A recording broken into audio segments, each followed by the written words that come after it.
Power star Pawan Kalyan అంటే కేవలం ఒక సినిమా హీరో మాత్రమే కాదు, లక్షలాది మంది యువతకు మోటివేషన్, ఆదర్శం. తెలుగు రాష్ట్రాల్లోనే కాదు, దేశవ్యాప్తంగా అభిమానుల గుండెల్లో ప్రత్యేక స్థానం సంపాదించుకున్న నాయకుడు. ఆయన మాట, ఆయన నిర్ణయం రెండూ విలువలతో నిండినవే. అదే విషయం మరోసారి రుజువైంది తాజాగా ఆయన తీసుకున్న ఒక సంచలన నిర్ణయంతో.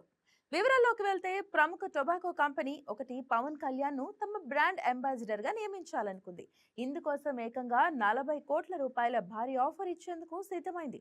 సాధారణంగా ఇలాంటి ఆఫర్లను చాలా మంది సెలబ్రిటీలు కాదనరు. కానీ పవన్ కళ్యాణ్ మాత్రం ఒక్క క్షణం కూడా ఆలోచించకుండా ఆ ఆఫర్ ను సూటిగా తిరస్కరించారు. కారణం ఒకటే, టొబాకో, సిగరెట్ లాంటి హానికర ఉత్పత్తులను ప్రచారం చేయటం తన సిద్ధాంతాలకు విరుద్ధమని ఆయన స్పష్టంగా చెప్పేశారు. యువత ఆరోగ్యం, సమాజ శ్రేయస్సు గురించి ఎప్పుడూ ఆలోచించే పవన్ కళ్యాణ్ డబ్బు కోసం తప్పుదారిని ఎంచుకోలేనని మరోసారి నిరూపించారు.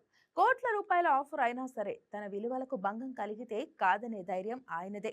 ఇప్పటికీ యోగా, ఫిట్నెస్, ఆరోగ్య అవగాహన కార్యక్రమాల్లో చురుగ్గా పాల్గొంటున్న పవన్ కళ్యాణ్ ఈ నిర్ణయంతో తన మాటలకు అర్థం చేకూర్చారు. ఈ విషయం బయటకు రావడంతో సోషల్ మీడియాలో అభిమానుల ప్రశంసల వెల్లువ మొదలైంది.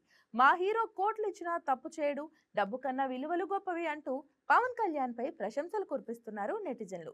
రాజకీయాల్లో ఉన్న, సినిమాల్లో ఉన్న పవన్ కళ్యాణ్ అనేది ఒక పేరు కాదు, ఒక బ్రాండ్ అని మరోసారి రుజువైంది.